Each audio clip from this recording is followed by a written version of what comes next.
Welcome to the bold analysis, ladies and gentlemen.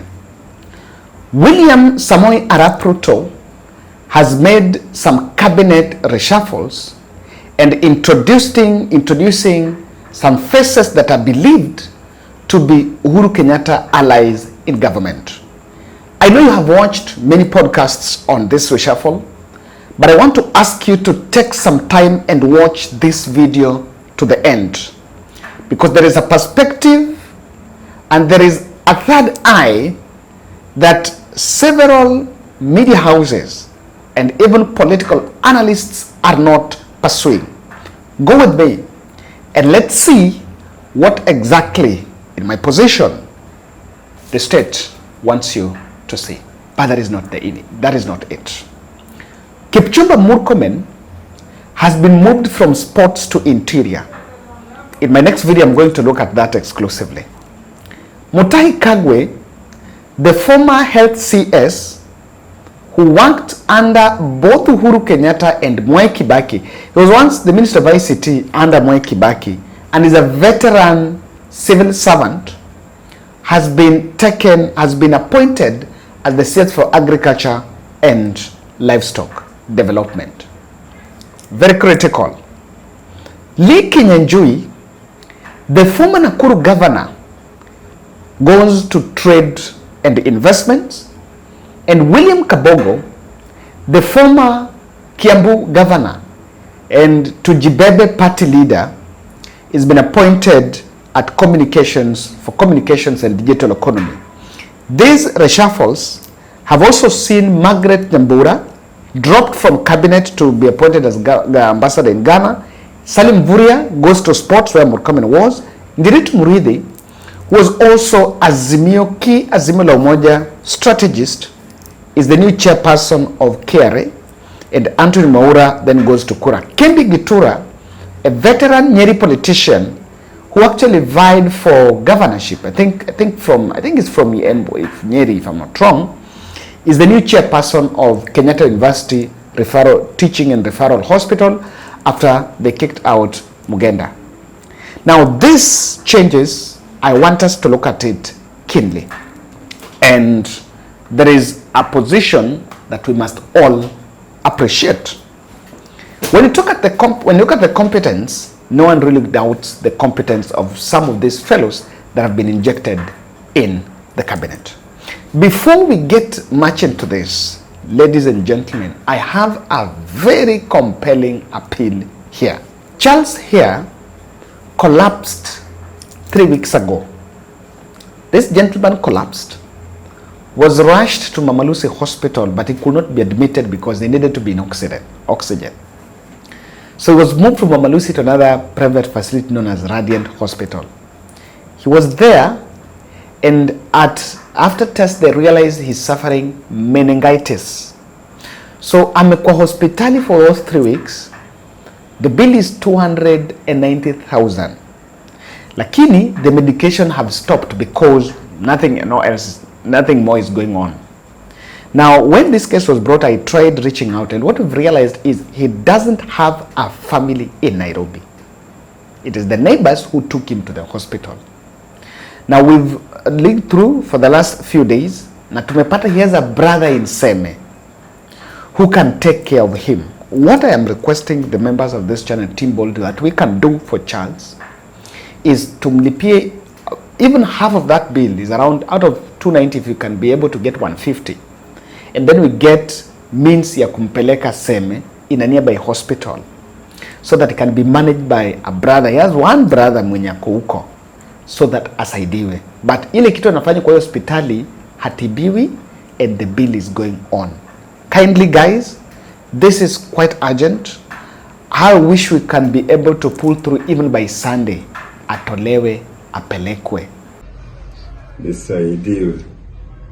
Hospitali hii mahali niko nishatibiwa. Kweli wameshanitibu. Sasa pesa imepanda 290. Sasa wanataka kusimamisha matibabu.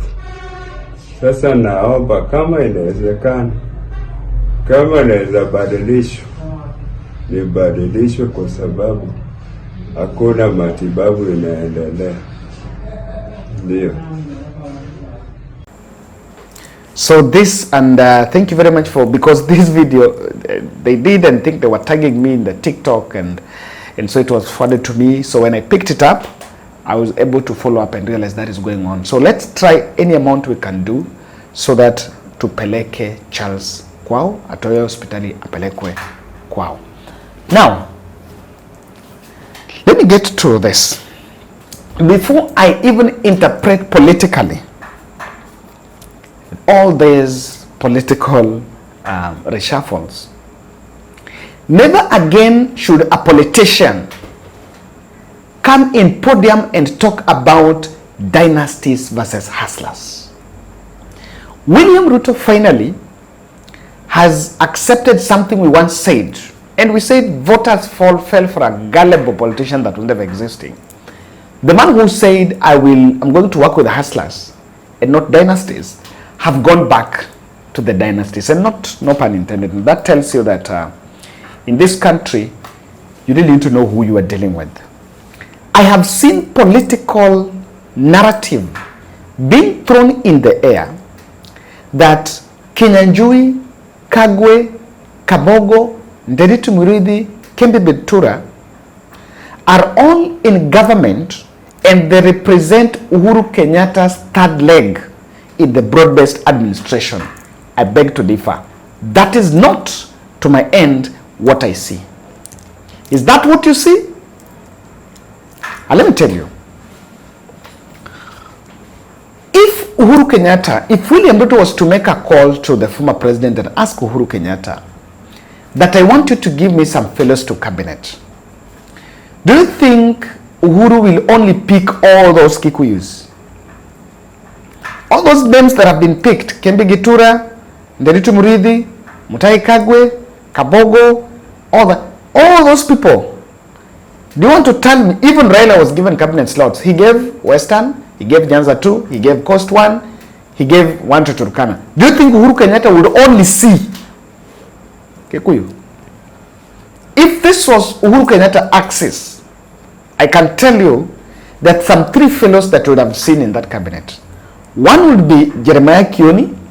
Even Raila Odinga picked his deputy party leader. Second person you would expect is Matiang'i, or at least you've also seen someone in the name of Eugene Wamalwa, or even Rachel Omamo. There are several other, or even Peter Munya, to cover more. Now, I don't see what political pundits see, that it is Uhuru Kenyatta's hand in government. I don't see that, and I want to tell you this.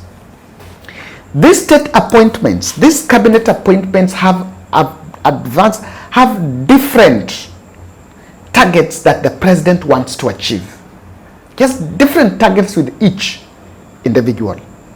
In fact, it was in the statecraft for William Ruto to visit Uhuru Kenyatta in Ichaweri, and reconciliatory act giving the goats, so that after that visit he would come back and do this reshuffle and clearly create the narrative that I have got Uhuru Kenyatta on my side.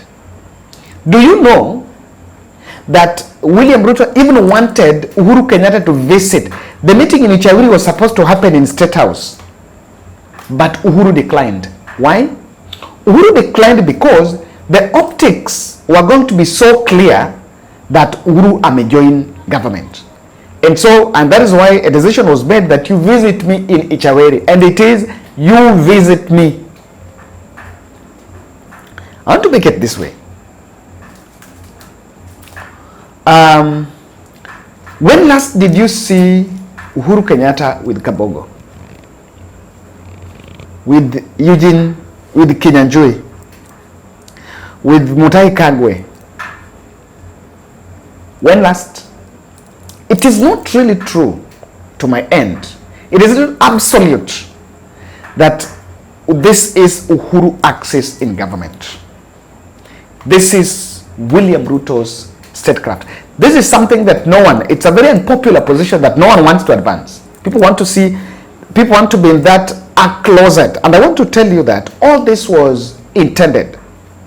The closet of Uhuru axis in government is a closet that they want to put all this so that you don't give it political, you don't give it an outside thinking in terms of interpretation of what this really means. These appointments have wide political objective, not squarely solving pressing governance issues in Kenya Kwanza, but with a political objective. Ruto seemed to have realized that Kithure Kindiki cannot counter Rigathi Gachagua in Mount Kenya, and by the mere fact that these all appointments come from Mount Kenya is very revealing that it was a statecraft to solve the complex Mount Kenya question. And I want to tell you this, Ruto cannot risk losing Mount Kenya. Raila is not that much dependable. In fact, I was just discussing with one of our subscribers, and we were just discussing, saying that now all the guns are on table. In fact, if there are substitutions that Ruto is supposed to make, he has exhausted all the 4 chances of substitution. And now, the only option he has to win the game is to play with the referee. He's brought Haaland, Foden, Saka, Cole Palmer, everyone.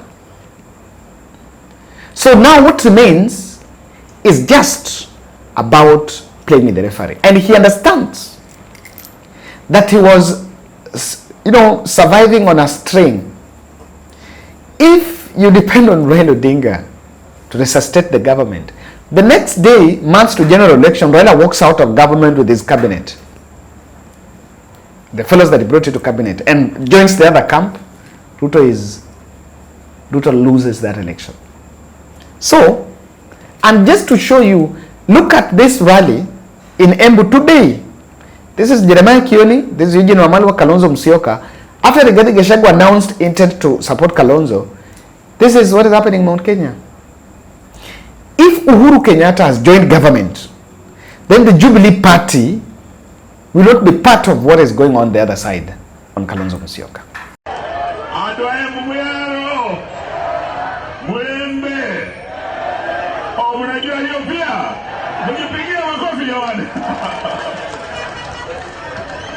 Leo tuko Embu hapa kuwauliza watu wa Embu, muko tayari tuanze safari ya kuondoa Zakayo? Muko tayari tushikishe Zakayo na ushuru? Muko tayari tushikishe Zakayo na ufisadi? Muko tayari tushikishe Zakayo na ukabila?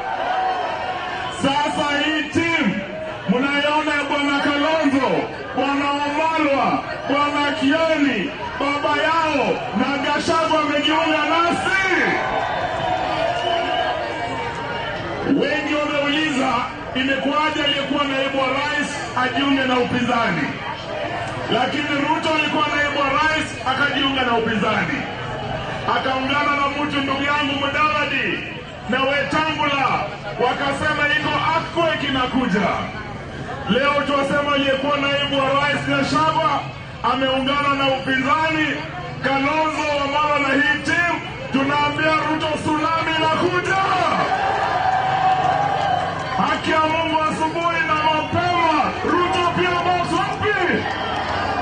Zakayo ashuka asishuke? Hii ndio timu tumekuja kuomba watu wa Embu.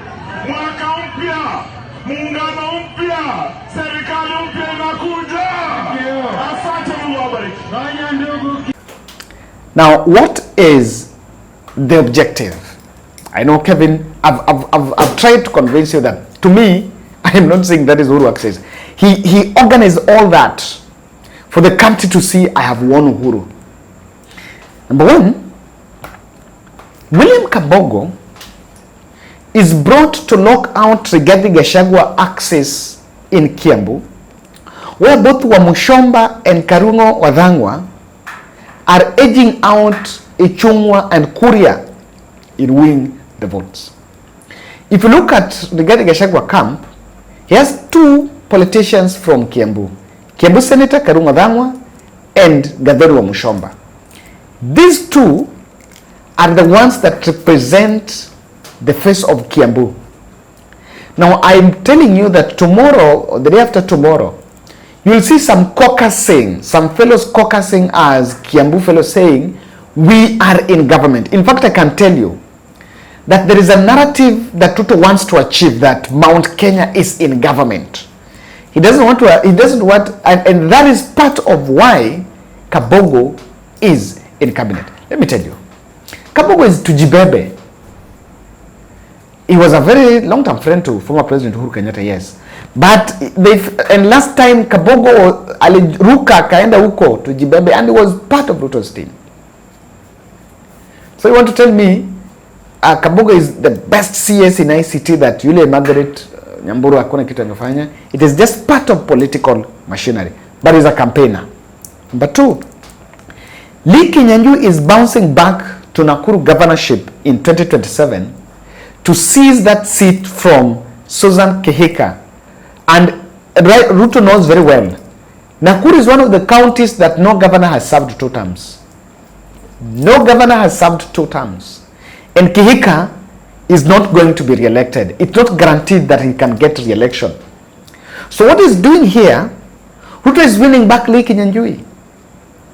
And I can tell you that even if Kinyanjui stays in cabinet, the objective is he goes to campaign for William Ruto in back. And if you listen to Mbadi said just the other day that we will go back to the people. You know what Ruto wants is, after he has consolidated all this team, he will give them everything they need.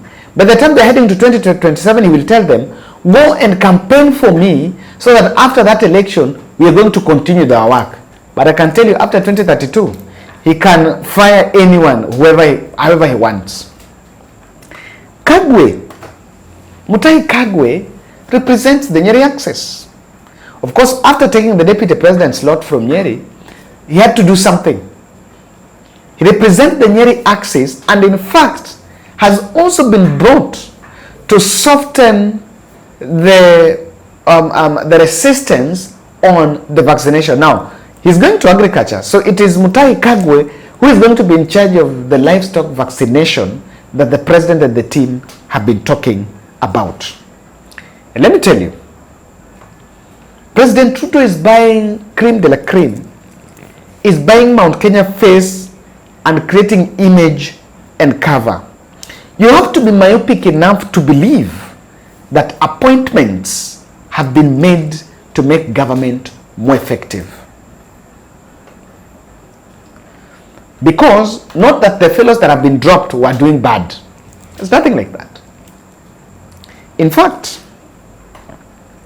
why will he strive to impress? Question. Why will President Ruto strive to impress a region that is revolting against his regime? Why? Because President Ruto wants to legitimize Mount Kenya vote in 2027.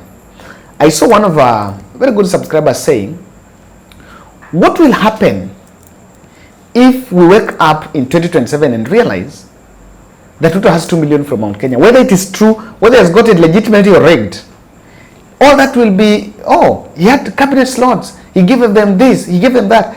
This is part of it. And that is why I agree that if you want to beat Ruto in 2027, you have to be more shrewd.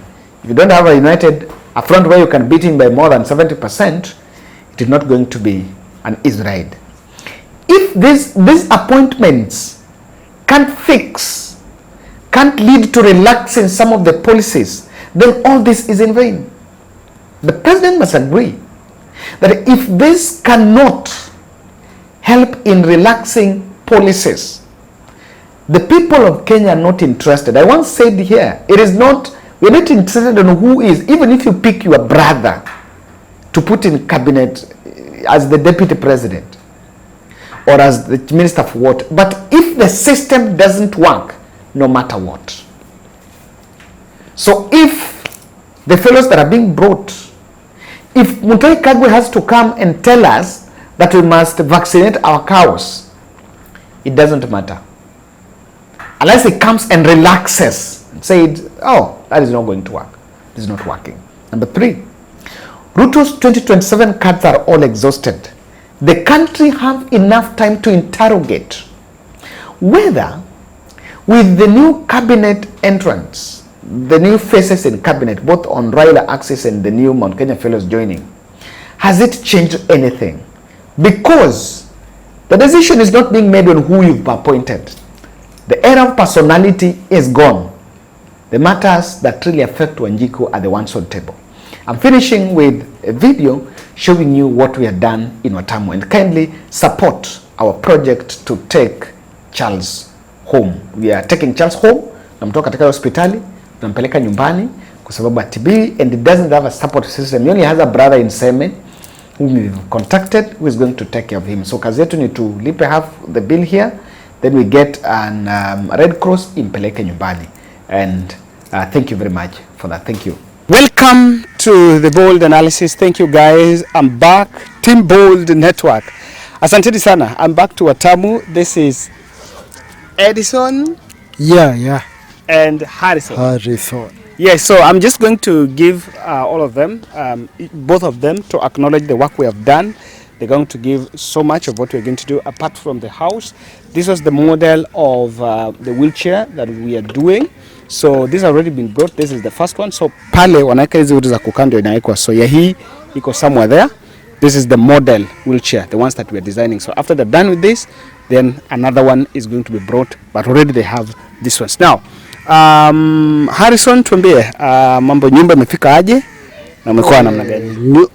The house is completed, but still they work hard. They work to make sure they paint the house inside, and then we say thank you for the supporters, for supporting us to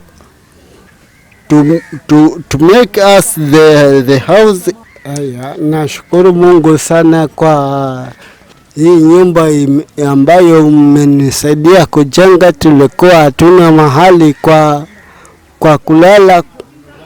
kulala na kuishi, lakini tunashukuru kwa msaada ambao mmetufanyia. Yani tunashukuru, mmejengwa. Sasa bado mafuta naendelea tu kupaka rangi humo ndani, yani kupaka rangi humo ndani kumalizia hiyo nyumba. Alafu pia tunaomba msaada wa choo, yani choo tuchimbie pia hiyo choo, manake tutashukuru sana kwa huo msaada yani.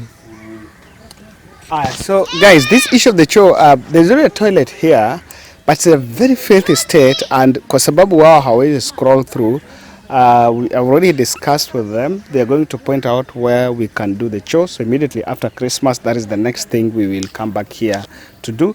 Josh is doing the work. Josh, tuambie nyumba umefikisha wapi bana? Umechukua muda sana, but tuambie umefikisha wapi and what is remaining. Okay, thank you. My name is Joshua. Nimekuwa nikisimama hapa kusimamia hii ujenzi. Nashukuru sana for the support. By now, if you see the outside, we have painted, and now we are going on to accomplish the inside part of the house. And the only thing that the main only thing that is remaining is just to paint the inside. And after plaster. Yes, plaster we have finished. Only small finishing we are doing there.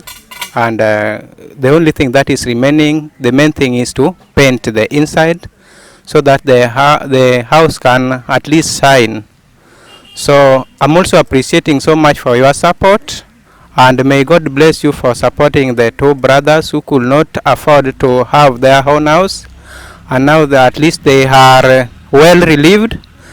And thank you very much for this organization. I'm so much pleasant and I'm so much comfortable and happy for your support. Thank you very much. You're going to do cash transfer. Yeah, Edison, yeah, umesema biashara ni ya? Ya kuuza njugu. Kuuza njugu. So you're going to support that, kuuza njugu. And yako ni ya? Yangu ni ya kuuza ice cream. Yes, ice cream. So yako ni ya? Njugu, alafu nataka supporting ya kujenga kibanda ili niwe nauza hata vitu vingine pia.